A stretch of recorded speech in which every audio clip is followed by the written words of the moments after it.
Bergevin, salut. Salut Jean-Charles, ça va bien? Très bien. Merci infiniment d'accepter et merci de te prêter au jeu, d'accepter à l'intérieur du Winnebago. Sincèrement, c'est sharp. Bien, c'est tellement le fun, je peux me commander une poutine avant de partir. Marc, on va commencer avec les vraies affaires. Oui. Les vraies affaires, c'est la Fondation pour l'enfance du Canadien et les lacets qui sont en vente un peu partout. Parle-nous de ça, parce que je sais que ça te va droit au cœur, puis on est deux là-dessus, mais en fait, on est des millions là-dessus. Oui, bien, c'est pour aider la Fondation, c'est pour les enfants. Écoute, je pense que c'est très important, la culture à Montréal. Puis c'est une chose que j'ai remarqué avec le Canadien en partant, comment c'est important. Tu vois les gens à Béliveau, les Guy Lafleur, le temps qu'on dépense, puis l'énergie qu'on met là-dessus. Puis si on peut aider, juste par acheter un petit lacet, je pense que c'est important. Puis ça va une bonne place, puis c'est une très bonne cause. Marc, samedi, ça va faire 3 ans que tu as été nommé le directeur général du club de ton enfance, le Canadien de Montréal. Après 3 ans, est-ce que tu es satisfait du chemin parcouru et de où tu es rendu? Est-ce que tu es exactement où tu voulais être après 3 ans? Ou bien si on n'est peut-être pas en avance sur le plan initial? Écoute, c'est certain que je suis fier de l'équipe. Écoute, les succès qu'on a eus, écoute, on n'a pas le but ultime encore, je suis conscient de ça. Puis c'est comme toutes les autres équipes, c'est ça qu'on veut, mais je pense que le cheminement que l'équipe a fait depuis le 2 mai 2012 est très bien. Je me suis jamais dit exactement où est-ce que je veux être à telle date, mais parce qu'il y a beaucoup de choses souvent qui rentrent en ligne de compte que n'a pas le contrôle. Mais de voir on a une bonne équipe, puis on est encore une jeune équipe. T'sais, on n'est pas jeune au point des Flames de Calgary, mais je pense que notre noyau est encore très jeune, notre corps est encore très jeune. Puis j'ai toujours dit, quand tu rentres des séries, tout est possible. Puis quand un gardien du calibre de Carey Price, ça fait encore des choses encore plus faciles à gérer puis plus fun. Tu as grandi à Montréal, Marc, en fait, presque à l'ombre de ce qui est devenu maintenant le Centre Bell aujourd'hui. Donc, tu savais très bien, en mettant les pieds à Montréal comme directeur général, que tu serais plus sollicité ou plus visible encore que le premier ministre du Québec.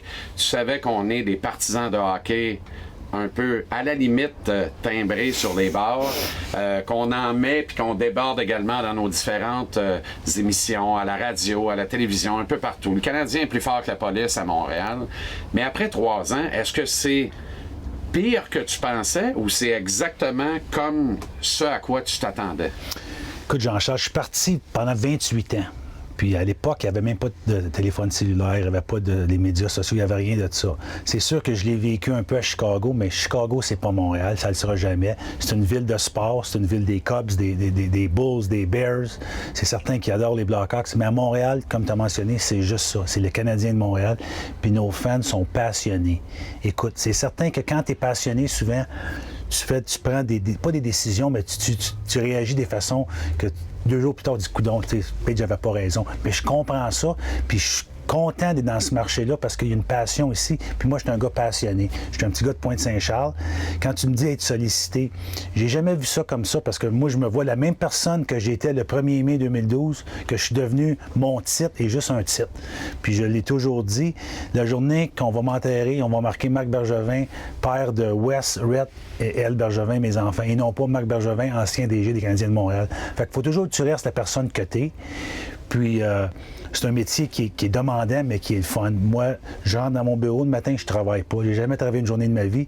Puis la journée, je vais sentir que je vais travailler, je vais arrêter. C'est un privilège. Je suis chanceux, je suis un gars chanceux. Je suis un gars qui était... Toute sa vie était chanceux, puis je peux pas demander plus.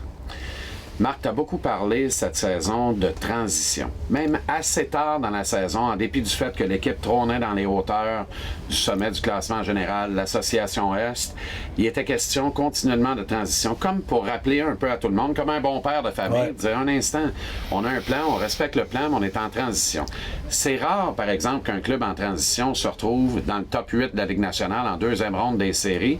Est-ce que finalement, cette transition-là est plus épatante que ce à quoi tu t'attendais? Ou bien si le club est exactement où tu souhaitais le voir à ce moment-ci, à l'aube d'un 2e tour éliminatoire? Écoute, je souhaitais qu'on se rende là puis qu'on continue de se rendre plus loin, mais c'est certain que j'étais un peu surpris, mais j'ai jamais, je vais revenir sur quand un gardien de but du calibre à Carey Price.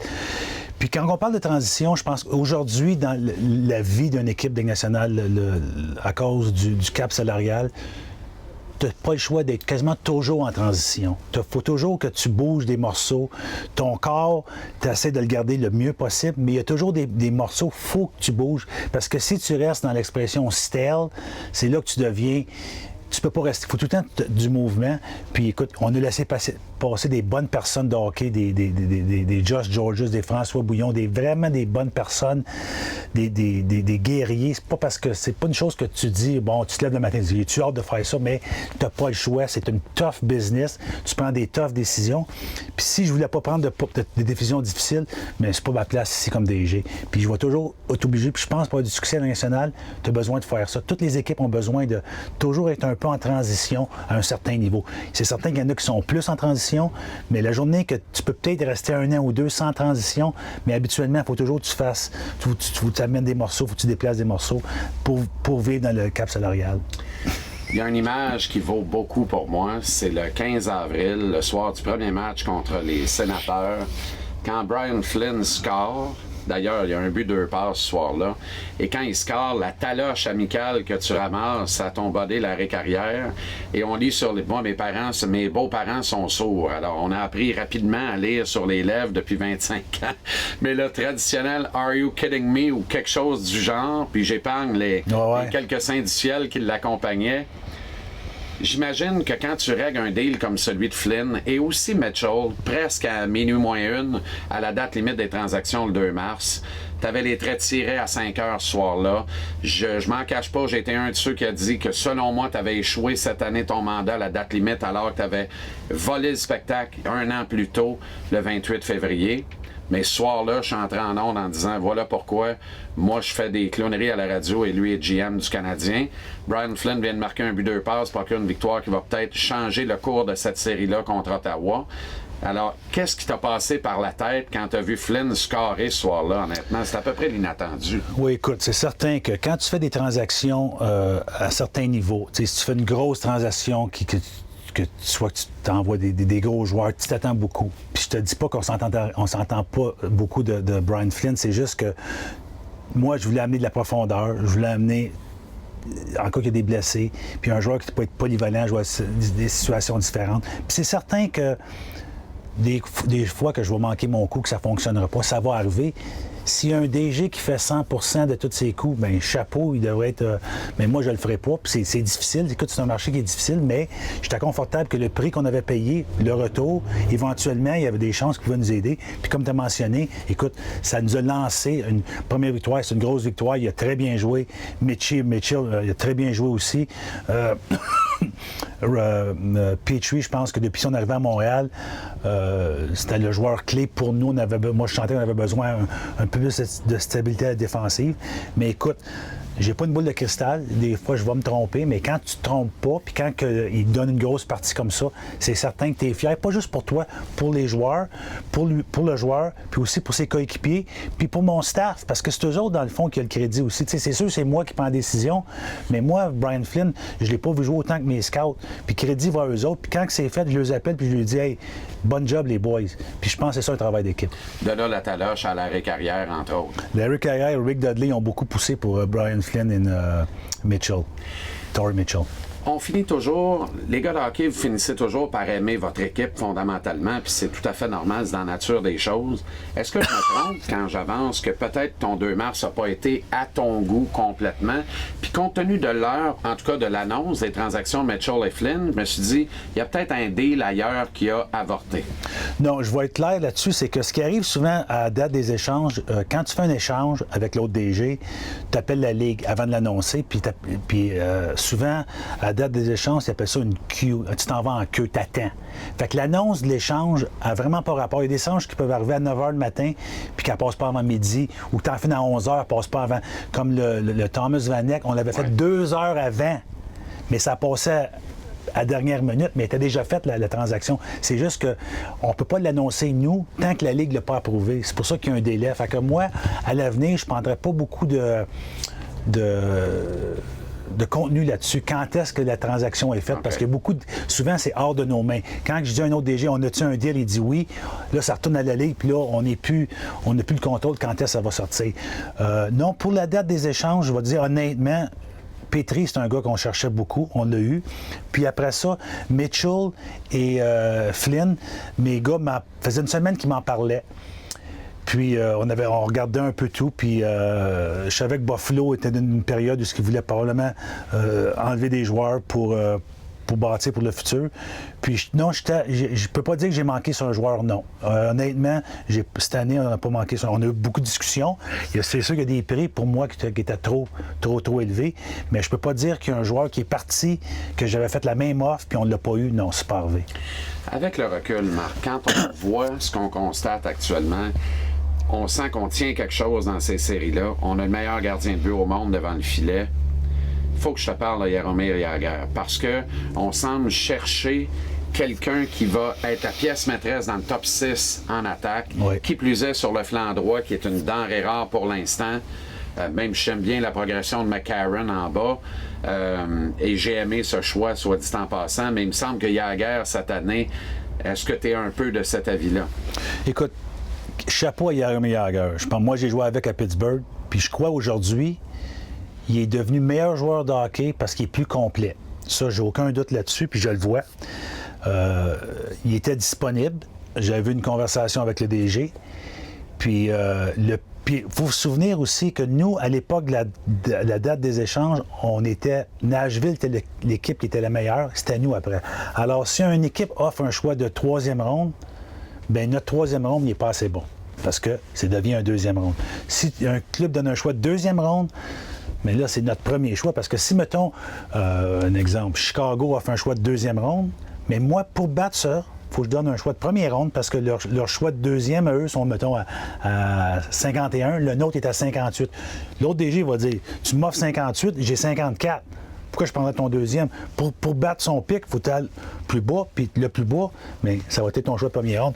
Alors, Jagr, il est parti pour un choix de deuxième et troisième ronde. Je trouvais, moi, ça steep. Parce que je crois beaucoup qu'avec aujourd'hui, dans le monde qu'on vit, la seule chance que tu as de rester compétitif, c'est avec ton repêchage et ton développement. Puis si tu commences à donner trop de choix à gauche et à droite, puis moi, je voulais vraiment Petrie, puis je savais qu'il me coûterait au moins un choix de deuxième ronde. Alors, puis Lou, il voulait ses choix cette année. Tu sais, souvent, il y a aussi la demande, puis il a décidé, mais écoute, il a fait du bon travail, puis là, même que la Floride l'a signé.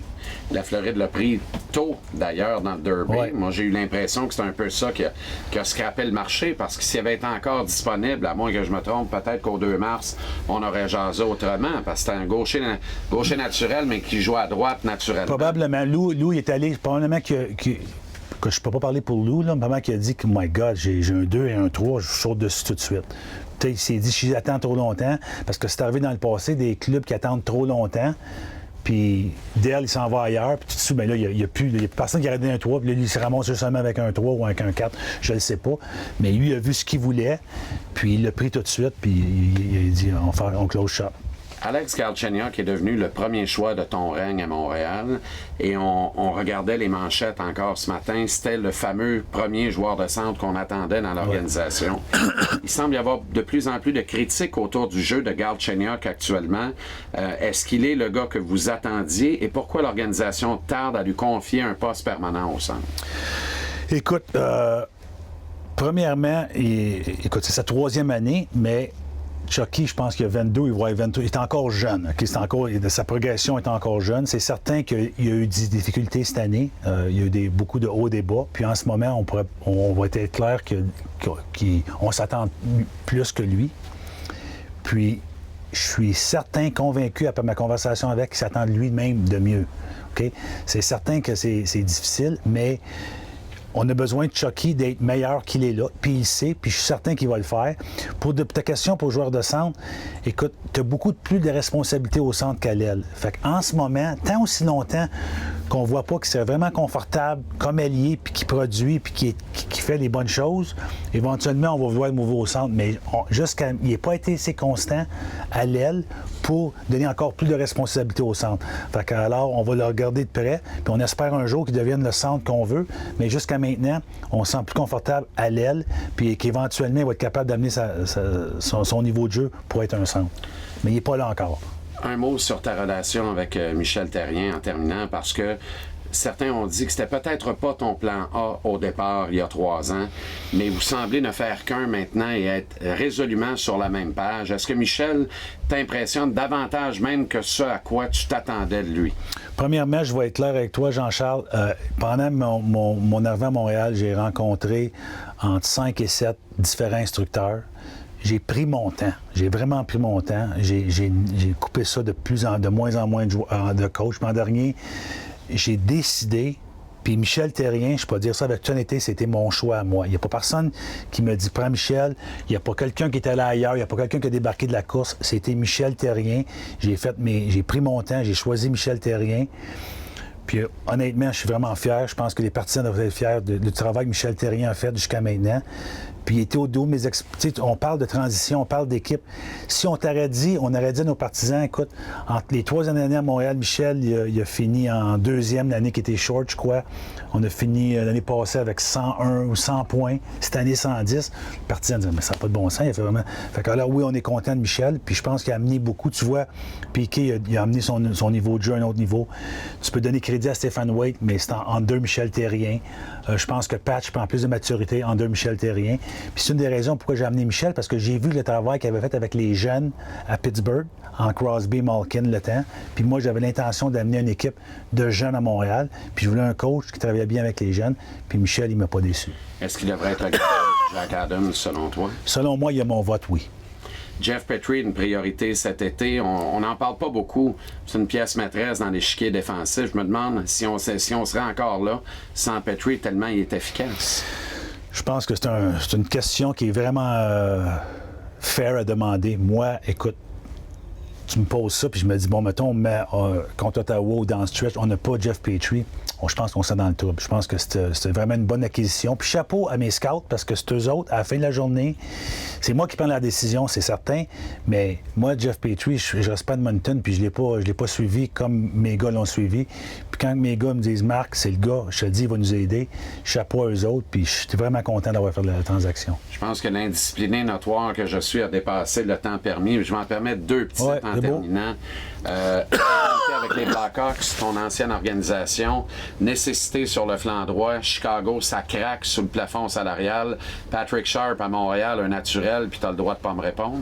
Bien, c'est parce que tu peux pas parler de joueurs qui appartiennent à d'autres équipes, mais je peux te dire, il faut toujours prendre en considération le cap salarial. On mentionne qu'on veut garder Petrie à Montréal, si c'est le cas. On mentionne que Chucky, son contrat, il faut faire signer alors.